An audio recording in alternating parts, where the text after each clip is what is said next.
फडणवीस सरकार नोटीस पिरियडवर असल्याचं वक्तव्य शिवसेना खासदार संजय राऊत यांनी झी24 तासच्या रोखोक या कार्यक्रमात केलं होतं आणि या वक्तव्याला शिवसेना पक्षप्रमुख उद्धव ठाकरे यांनी पुष्टी दिली आहे। मनभेद होण्यासाठी मन असावं लागतं आणि ज्या ठिकाणी मन नाही त्या ठिकाणी मन रमण्याचा प्रश्नच येत नाही, त्यामुळे युतीच्या राजकारणाला पूर्णविराम देणार असल्याचं उद्धव ठाकरे यांनी पत्रकार परिषदेत स्पष्ट केलंय। तर दुसरीकडे मुख्यमंत्र्यांना या संदर्भात विचारलं असता त्यांनी आपलं सरकार 5 वर्ष पूर्ण करणार असल्याचा विश्वास व्यक्त केला आहे। दिल्लीमध्ये निवडणूक होत असताना, दिल्ली म्हणजे विधानसभा नाही केंद्राची निवडणूक होत असताना आम्ही त्यांच्या सोबत होतो। विधानसभेमध्ये त्यांनी युती तोडली हे त्यांनी जाहीर केलेलं आहे। आता महापालिकेमध्ये त्यांची एकूण काय त्याला म्हणायचं रणनीती किंवा पारदर्शकता वगैरे वगैरे काय असेल ते असेल हे पाहिल्यानंतर आम्ही विचार केला आणि आम्ही युती तोडलेली आहे। आता याच्या पुढे जर का मनभेद मतभेद याच्यामधला मला फरक काय कळत नाही। मन पहिलं असावं लागतं तर त्याच्यामध्ये भेद होऊ शकतात, पण जर का एखाद्या गोष्टीमध्ये मनच रमत नसेल तर त्या गोष्टीला काय अर्थ नाही। आणि म्हणून मला असं वाटतं की कुठेतरी आता ह्या राजकारणाला पूर्णविराम देण्याची आवश्यकता आहे। 5 वर्षापर्यंत माझ्या सरकारला कुठलाही खतरा नाही, कुठलाही धोका नाही। तर भाजप शिवसेनेच्या भांडणावर टीकेची आयती संधी राष्ट्रवादीनं शोधली। शिवसेनेला सत्तेशिवाय राहणार नसल्याची टीका राष्ट्रवादी। शिवसेना सत्ता सोडण्याचं धाडस कधीही करू शकत नाही। शिवसेना ही सत्तेला चिकटूनच राहणार आहे। गेल्या 2 वर्षात सरकारचा कारभार आपण पाहिला। सरकारच्या मंत्रिमंडळामध्ये घेतलेल्या निर्णय घेताना शिवसेनेचे मंत्री खाली मान घालून बसतात आणि मंत्रिमंडळामध्ये घेतलेल्या निर्णयाच्या नंतर बाहेर टीका करतात। हे महाराष्ट्रातल्या जनतेने गेले 2-2.5 वर्षामध्ये अनेक निर्णयांच्या बाबतीमध्ये अनुभवलेलं आहे। गुजरातमध्ये पाटीदार समाजासाठी आरक्षणाचं आंदोलन छेडणारा हार्दिक पटेल आज मातोश्रीवर आला होता। महापालिकेच्या रणसंग्रामात मुंबईतल्या गुजराती मतदारांना शिवसेनेच्या मागे उभं राहण्याचं आवाहन करणार असल्याचं हार्दिकनं यावेळी स्पष्ट केलंय, पण थेट प्रचार सभांमध्ये सहभागी होणार नसल्याचं हार्दिकनं यावेळी स्पष्ट केलं। हार्दिक पटेलला बाळासाहेबांचा आशीर्वाद हवा होता, त्यासाठीच तो मातोश्रीवर आला होता असं यावेळी उद्धव ठाकरेंनी म्हटलंय। मुंबईत एकूण मतदारांपैकी 15% जास्त गुजराती मतदार आहेत।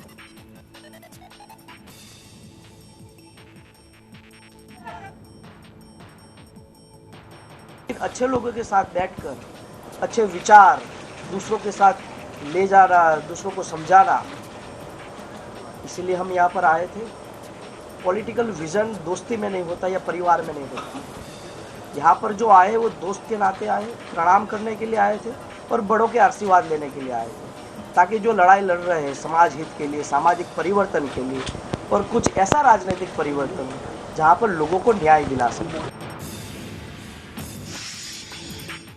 शिवसेनेच्या पायाखालची वाळू सरकली आहे, त्यामुळे शिवसेनेला हार्दिक पटेलला बोलवावं लागलं अशी टीका मुख्यमंत्र्यांनी केली आहे। भाजपच्या जाहीरनामा प्रकाशनावेळी ते बोलत होते। वांद्र्याला हार्दिक पटेल बरोबर मैत्री केली जाते, त्याला मित्र मानलाय आणि आज अखेर येण्याचा मुहूर्त सापडला असं उद्धव ठाकरेंनी म्हटले।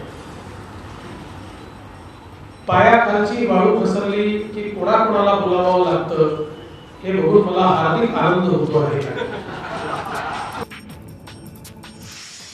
भाजपनं मुंबई महापालिकेसाठी जाहीरनामा प्रकाशित केलाय। यंदा हा जाहीरनामा स्टॅम्प पेपरच्या रूपात जनतेसमोर आणलाय। मुख्यमंत्र्यांच्या उपस्थितीत जाहीरनाम्याचं प्रकाशन झालं।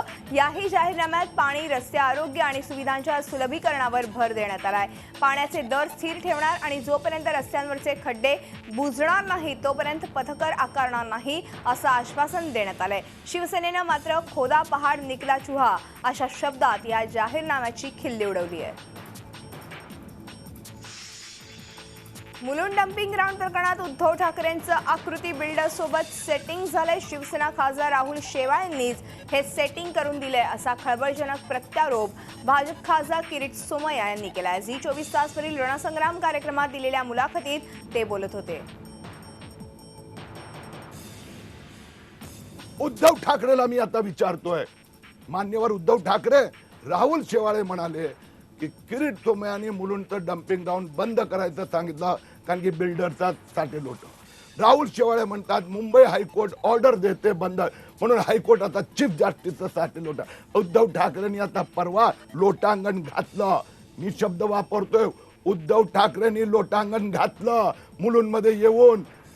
किरीट सोमय्याच्या घरी येऊन हिम्मत होती ना, मग हिम्मत काय केली, लोटांगण घातलं. ही मुलुंडचं डम्पिंग ग्राउंड बंद करणार. अवघ्या 2 तासात झी24 तासच्या बातमीची दखल घेऊन सपाच्या उमेदवार आयशा शेख यांच्यावर गुन्हा दाखल करण्यात आला. निवडणूक आयोगाच्या वतीनं गोवंडी पोलिसांकडे आयशा शेख यांच्या विरोधात गुन्हा दाखल करण्याची प्रक्रिया सुरू झाली आहे.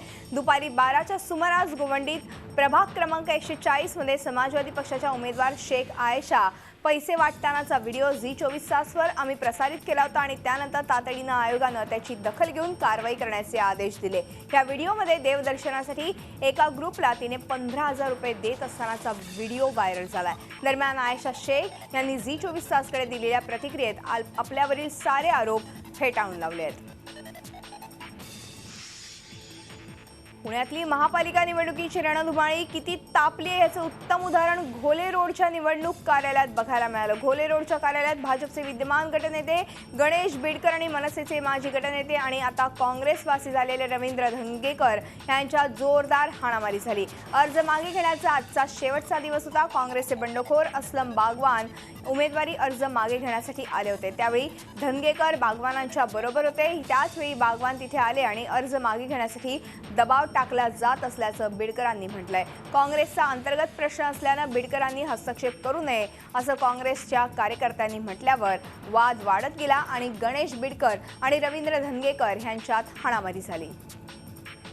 या संदर्भात पोलिसांनीच तपास करावा आणि जे दोषी असतील, जे अशा पद्धतीने वर्तन करत असतील, निवडणूक ही हात जोडून करायला पाहिजे अशा मताचा मी आहे. काही जण या पक्षातनं त्या पक्षात, त्या पक्षातनं त्या पक्षात आणि आता गुंडगिरीवर उतरलेत, तर जनता त्यांना धडा शिकवेल. पक्षाचे बागवान साहेब यांच्या उमेदवारी ते माघारी घ्यायला आले होते आणि मध्येच त्यांना अडवून त्यांनी तुम्ही कशाला माघारी घेता अशी चर्चा करत होते. आमचे कार्यकर्ते शेजारी उभे होते. त्यांनी भांडणं चालू केले आणि त्याचं भांडणं केले आणि त्यांनी आमच्या कार्यकर्त्यांना मारहाण केली. उमेदवारी अर्ज वाटपाच्या दिवशी इच्छुकांकडून भाजपचे सरचिटणीस पैसे मागत असल्याचा व्हिडिओ सोशल मीडियावर व्हायरल झाल्यानं भारतीय जनता पक्ष चांगलाच अडचणीत सापडलाय. त्यामुळे पक्षाची भूमिका सावरण्यासाठी पदाधिकाऱ्यांना पत्रकार परिषद बोलवावी लागली. भाजपचे आमदार अपूर्व हिरे यांनी व्हिडिओ संदर्भात खुलासा करताना जे पैसे घेतले ते अधिकृत घेतल्याचा दावा केला आहे. नागपूर महानगरपालिकेच्या निवडणुकीच्या प्रचाराची रणधुमाळी सुरू झालेली असताना दुसरीकडे मात्र अनेक विद्यमान नगरसेवकांना उमेदवारी मिळाली नसल्यानं पक्षात मोठ्या प्रमाणात नाराजी पसरली आहे. महानगरपालिकेत सध्या काँग्रेसचे 41 नगरसेवक आहेत. यापैकी अनेक नगरसेवकांना पक्षानं उमेदवारी नाकारली आहे. तिकीट कापण्यामागे उमेदवाराची क्षमता आणि राजकीय कौशल्य याचा विचार न करता नगरसेवकाचा गट कुठला याचा विचार झाल्याचा आरोप पक्षातील असंतुष्ट करत आहेत. जिल्हा परिषद पंचायत समिती निवडणुकीसाठी उमेदवारी अर्ज दाखल करण्याच्या अखेरच्या दिवशी पोलीस निरीक्षकांना मारहाण झाली आहे. पुणे जिल्ह्यातल्या भोरमध्ये ही घटना घडलेली आहे. भोरचे पोलीस निरीक्षक श्रीकांत खोत तहसील कार्यालयासमोर गर्दी पांगवत होते आणि त्यावेळी कार्यकर्ते आणि खोत यांच्यात बाचाबाची झाली. जवानाने खोतांना जबर मारहाण केली. संबंधितांवर गुन्हा दाखल करण्याचं काम रात्री उशिरापर्यंत सुरूच होतं.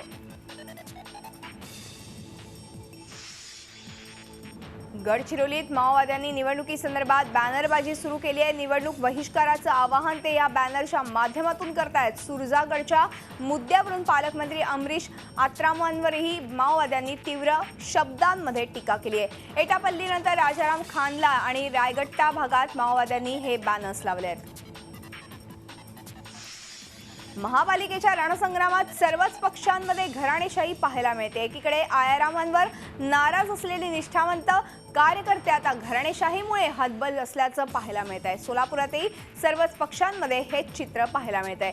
पार्टी विथ डिफरन्स असं बिरुद मिरवणाऱ्या भाजपच्या मंत्र्यांनी पुत्रहट्टासाठी चंद्रकांत रमण शेट्टी या विद्यमान नगरसेवकाचं तिकीट कापलंय. तर CPMचे नेते आणि माजी आमदार नरसय्या आडम यांनी स्वतःच्या मुलीला आणि पत्नीला तिकीट दिलंय आणि ह्यावर सर्वांनीच अजब स्पष्टीकरणही दिलंय. इंदापूर तालुक्यातील बावडा लाखेवाडी जिल्हा परिषद गटातून माजी सहकार मंत्री हर्षवर्धन पाटील यांच्या मातोश्री रत्नप्रभादेवी पाटील यांनी उमेदवारी अर्ज दाखल केला। वळस वालचंदनगर जिल्हा परिषद गटातून दिवंगत माजी आमदार राजेंद्र कुमार घोलप यांची सून वंदना देवी अविनाश घोलप यांच्या विरोधात दिवंगत माजी आमदार गणपतराव पाटलांची सून वैशाली प्रताप पाटील आमने सामने आले आहेत। तर इंदापूर कृषी उत्पन्न बाजार समितीचे सभापती अप्पासाहेब जगदाळेंचं बंधू प्रदीप जगदाळ यांनी आपला उमेदवारी अर्ज दाखल केला आहे। बीड जिल्हा मध्यवर्ती सहकारी बँकेतील बेकायदा कर्ज वाटप प्रकरणी दाखल झालेल्या विविध गुन्ह्यांपैकी पहिल्या प्रकरणाचा निकाल लागलेला आहे।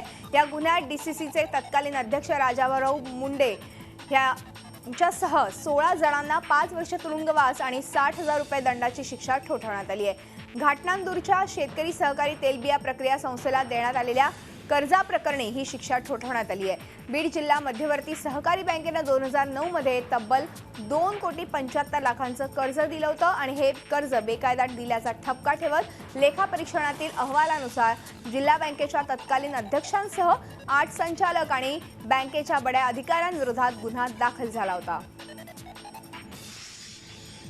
गोंदिया जिल्ह्यातील आमगाव ग्रामपंचायतीला नगर परिषदेचा दर्जा न देता नगरपंचायतीचा दर्जा देण्यात यावा या मागणीसाठी माजी केंद्रीय अर्थमंत्री महादेवराव शिवणकर आणि यांनी गोंदिया जिल्हाधिकारी यांना आक्षेपार्ह पत्र दिले।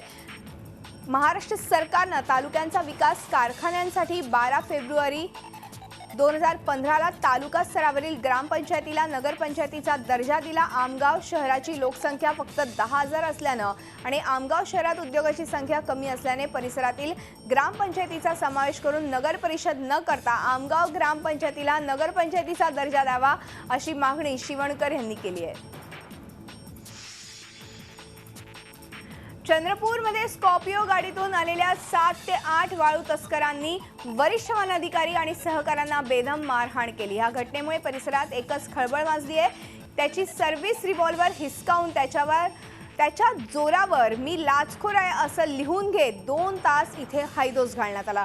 वन अधिकारी रामनगर पोलीस ठाण्यात ठाण मांडून बसले असून आरोपींना तातडीनं अटक करण्याची मागणी करण्यात येते। दरम्यान प्राथमिक तपासात वाळू तस्कर म्हणजेच माजी भाजप पदाधिकारी असल्याचं निष्पन्न झालंय।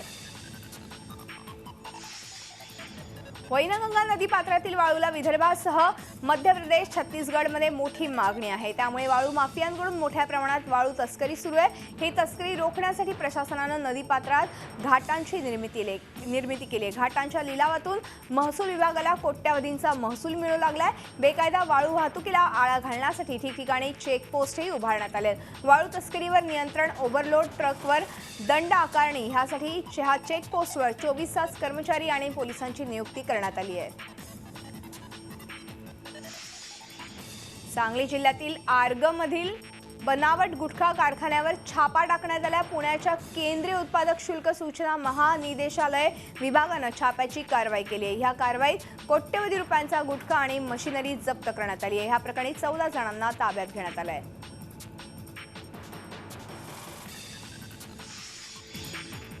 नागपुरात रोज गंभीर गुन्हे घडत असताना नागपूरचे पोलीस ठाण्यात जुगार खेळत बसत असतील तर त्याला काय म्हणावं असाच काहीसा प्रकार नागपूरच्या शांतीनगर पोलीस स्टेशनमध्ये उघडकीस आलाय। कायदा सुव्यवस्था आणि सामाजिक शांततेच्या दृष्टीनं शांतीनगर परिसर अत्यंत संवेदनशील मानलं जातं। मात्र अशा संवेदनशील भागात कायदा सुव्यवस्था सांभाळण्याची जबाबदारी असलेले पोलीस त्यांच्या कर्तव्याविषयी किती संवेदनशील आहेत हे या दृश्यांमधून दिसून येते। शांतीनगर पोलीस ठाण्यातील ही दृश्य असून सध्या हा व्हिडिओ नागपूरमध्ये व्हायरल झाला आहे।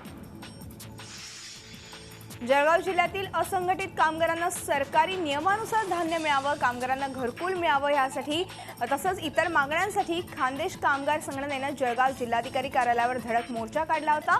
एकट्या जळगाव शहरात 28,000 कामगारांना धान्य मिळत नसल्याचा आरोप यावेळी करण्यात आला। असंघटित कामगारांच्या हक्काच्या मागण्यांसाठी 16 वेळा मोर्चा काढूनही न्याय मिळत नसल्याची संतप्त प्रतिक्रिया आंदोलकांनी दिली आहे। खासदार धनंजय महाडिक यांच्या अधिपत्याखाली असलेल्या मोहोळ तालुक्यातील टाकळी सिकंदरच्या भीमा सहकारी साखर कारखान्याच्या कामगारांनी आंदोलनाला सुरुवात केली. गेल्या 7 महिन्यांपासून या आंदोलनकर्त्यांना पगार मिळालेला नाही. हंगामी आणि कायम कामगारांना न्याय हक्कापासून दूर ठेवत असल्याचा आरोप कामगारांनी केलाय. कामगारांनी कारखान्याच्या गेटवर उभं राहून घोषणा दिल्या. संतप्त कामगारांनी चेअरमन आणि कार्यकारी संचालकांच्या केबिनला कुलूपही ठोकलं.